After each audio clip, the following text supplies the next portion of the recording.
নমস্কার, কেমন আছেন সবাই? নিশ্চয়ই খুব ভালো আছেন। আমরাও ভালো আছি। শুরু করা যাক আজকের ব্লগ। আমরা যতই বলি না কেন ভালো আছি, তাও কি সত্যি ভালো আছি? পরিবেশ পরিস্থিতি অনুযায়ী কি আমরা কি সত্যি নিরাপদ আছি? জানি না।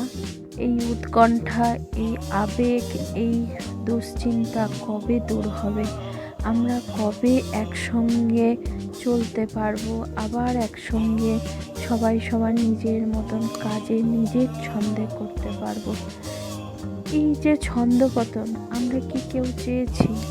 কেন বারবার হচ্ছে? এই প্রশ্নটা বারবারই উঠে আসছে। আজ একটা পরিস্থিতি, কাল আর একটা পরিস্থিতি। আমরা কেউই হয়তো এই জিনিস চাই না। আমরা খুব শান্তিতে থাকতে চাই। তাই রাখি পূর্ণিমার শুভেচ্ছা জানাই সবাইকে। মন যতই খারাপ থাকুক আর আমরা যতই বিপদমুক্ত হতে পারছি না জেনেও আমরা এগিয়ে যাব অবশ্যই। তাই রাখি পূর্ণিমার সবাইকে শুভেচ্ছা জানিয়ে শুরু করছি। প্রথমেই দেখতে পেলেন যে আমি গোপালকে একটু স্নান করিয়ে নিয়ে একটু জামা কাপড় পরিয়ে নতুন রাখি দিয়েছি। আর এই যে আরেকটি রাখি, দুটো রাখি দেখতে পেলেন। আরেকটি রাখি আমার মা প্রতিবারই রাখি পাঠিয়ে দেয়। গোপালকে উৎসর্গ করে একটা রাখি গোপালের হাতে বাঁধা থাকে, আর একটা রাখি যেটি মা পাঠায় প্রতিবারই, ওটি তারপর আমার ছেলের হাতে বেঁধে দিই। তো ছেলে সেই রাখিটি পরে। তারপর ঘরেই যেটুকু ফল মিষ্টি ছিল সেগুলো দিয়েই গোপালকে আজকে একটু ভোগ দেবো। দেখতে পাচ্ছেন, একটু ফল, একটু মিষ্টি, 5 রকম মিষ্টি নিয়েছি, আর একটু চকলেট, ড্রাই ফ্রুটস।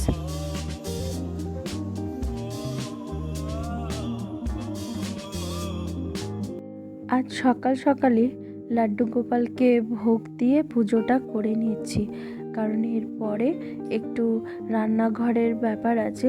আজকে একটু অন্যরকমভাবে ইচ্ছা আছে রান্নাটা করার, তো সেই জন্য একটু সময়ও তো লাগবে। তার কারণের জন্য একটু তাড়াতাড়ি সকাল সকাল ভোগটা দিয়ে নিলাম।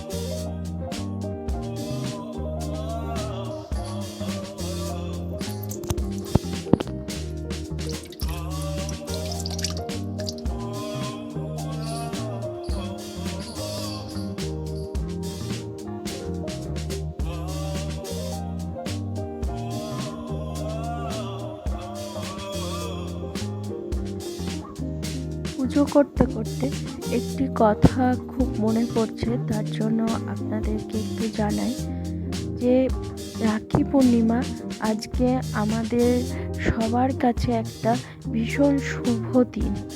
তো কোথাও যেন মনে হচ্ছে বারবারই যে সেই আনন্দ, সেই উচ্ছ্বাসটা আমরা আর পাচ্ছি না। সব সময় একটা ভয়, উৎকণ্ঠা কাজ করে যাচ্ছে।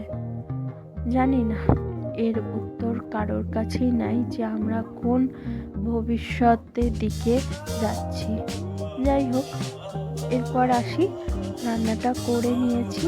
রান্না করে দেখতে পাচ্ছেন সবজি দিয়ে মাছের ঝোল একটু করেছি পাতলা করে, আর করেছি উচ্ছের একটা বাটি চচ্চড়ি।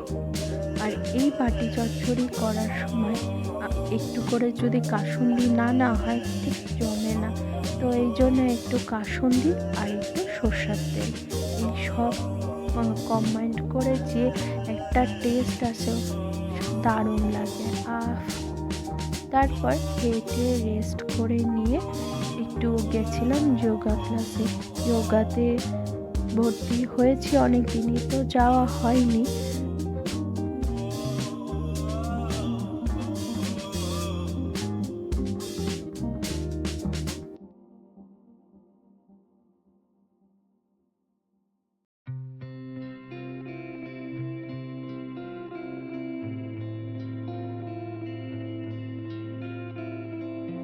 যোগাটা শেষ করে আমরা কয়েকজন মিলে ঠিক করেছি যে আমাদের এখানে রাখি পূর্ণিমার মেলা বসেছে, তো মেলাটায় যাব। আমি স্পেশালি রাখি পূর্ণিমার মেলাতে যাই মথুরা কেক নিতে আর বাদাম। এই যে বাদামগুলো সেগুলো তো রাখি পূর্ণিমা ছাড়া বা অন্য কোনো মেলা ছাড়া তো পাওয়া যায় না। তো যখন মেলা বসেছে তো এটাকে মিস করতে চাই না। আর নিই জিলাপি। আমার এই জিলেপি, মেলার জিলেপি ভীষণ পছন্দ, ভীষণ ভালো লাগে। আমার মতো কারা কারা এরকম জিলিপি ভালোবাসে বা আমার মতো কারা কারা এরকম মেলা ঘুরতে ভালোবাসে একটু জানান দেখি। বাঙালিদের 12 মাসের 13 পার্বণ। আমাদের বাঙালিদের তো পরব লেগেই থাকে, আর প্রত্যেকটা পাল পার্বণ মানেই তো মেলা, উৎসব, এই সমগ্র কিছুই থাকবে। আর এই উৎসবকে কেন্দ্র করে যদি আমরা এই আনন্দ উপভোগ করতে না পারি তাহলে মনে হয় যে অনেক কিছু খামতি থেকে যাচ্ছে, এটা আমার মনে হয়। তার জন্য আমরা যখনই মেলা হয় এখানে বা কোথাও একটু মেলা বা কোনো কিছু শুনতে পাই, কানে শুনতে পেলে ছুট্টে দৌড়ে চলে যাই গিয়ে মথুরা কেক, ঘুগনি, জিলিপি, এই যা কিছু, বিশেষ করে আর আমার চেহারা দেখে তো আপনারা বুঝতেই পেরেছেন আমি ভীষণ খেতে ভালোবাসি। তো সেই জন্য মুখ চলতেই থাকে, আর তার জন্যই মেলা যাওয়া। এই মেলার জিনিসগুলো সব সময় তো দেখতে পাওয়া যায় না, আর সবথেকে হরেক রকমের এই জিনিসগুলো কসমেটিক্সেই বলুন কি ফুলের দোকানই বলুন কি খেলনার দোকানই বলুন, এই যে কি সুন্দর করে সাজিয়ে বসে, এগুলো দেখতে আমার ভীষণ ভালো লাগে। কিনি চাই না কিনি যেমনই হোক, দেখতে ভীষণ ভালো লাগে, তার জন্যই যাই। এই যে ক্লিপগুলো দেখছেন, এগুলো দেখে এত সুন্দর লাগছিল আর এত কালারফুল ক্লিপগুলো ছিল, মনে হচ্ছে কোনটা ছেড়ে কোনটা নিই। তো আমি সবগুলোই একটু হাতিয়ে দেখছিলাম যে কোনটা বেশি ভালো লাগছে। অনেক কটা কালার ছিল, তার মধ্যে আমার পছন্দ হয়েছে পিঙ্ক কালারটি। এই কালারটি আমার পছন্দ হয়েছে, এই কালারটি আমি নিয়েছি। একটা ক্লিপ বেশ সুন্দর লেগেছে, মানে আর একটা যেটা দেখেছি সেটা আমি পরে নাই দেখাচ্ছি। এরপর ঘুগনি, মেলার ঘুগনি মানে আমি তো খাবই। যাই হোক, আমার তো ভীষণ ভালো লাগে। আশা করছি আপনাদেরও মনে হয় আমার মতো খেতে ভালো লাগে। এই দেখুন, একদম জিম থেকে চলে এসেছি, যোগা ক্লাস ছিল দেখতেই পেলেন, যোগা করে একদম ওখান থেকে চলে এসেছি। মানে বাড়ি আর ঢুকিনি, জানি যে বাড়ি ঢুকে গেলে দেরি হয়ে যাবে, হয়তো মেলায় আসা আর হবে না, হয়তো পরে আসলেও হতো। কিন্তু রাখি পূর্ণিমার দিন মেলা, এখানে একটা কি সুন্দর স্টেজ শো হয়, এই স্টেজ শোটা না দেখলে ঠিক মনটা ভরে না। প্রতিবারই করে, তো প্রতিবার তো আর আপনাদের সাথে হয়নি সাক্ষাৎ এভাবে, তো এবার যখন সুযোগ ঘটেছে আপনাদের দেখাবো না, এটা তো হতেই পারে না, তার জন্য আপনাদের দেখাচ্ছি। দেখুন, এখানে একটা স্টেজ শো হচ্ছে, আর এটা অবশ্য চলবে পরে, তবে অতটাও ঠিক ভালো হয় না। তো তার জন্য আজকে একদম ডিরেক্ট এখানে চলে এসেছি এই স্টেজ শোটা দেখবো বলে। তারপর স্টেজ শো থেকে বেরিয়ে আমরা আরেকটু ঘুরে নিলাম, আর এখানে একটা দেখুন রাধাকৃষ্ণের মূর্তি কি সুন্দর ঝুলছিল, আবার সবাই এসে দোলনাটা নাড়িয়েও যাচ্ছিল।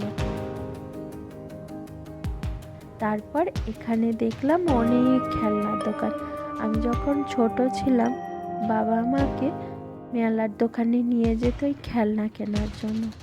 আজ এগুলো খুব মিস করি। কেন যে বড় হয়ে গেলাম, আর কেন যে সেই দিনগুলো আর পাচ্ছি না। আজকে তো দেখুন যন্ত্রের মতো শুধু দৌড়াই আমরা ছোটবেলায় যে আনন্দ উপভোগ করেছি, আজকে আমরা সবটা এরকমভাবে করতে পারি?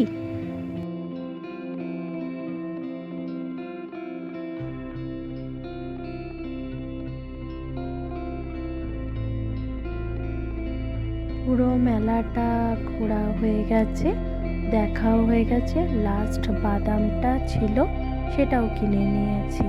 তারপর আস্তে আস্তে এই পূর্ণিমার চাঁদকে সঙ্গে করে নিয়ে বাড়ি ঢুকবো। আজকের ভিডিওটি যদি আপনাদের ভালো লাগে তাহলে লাইক, সাবস্ক্রাইব আর শেয়ার করে দেবেন। আবার দেখা হবে নতুন আরেকটি ভিডিও, নতুনভাবে নতুন রূপে। আমার যখন সময় আছে খালি পাই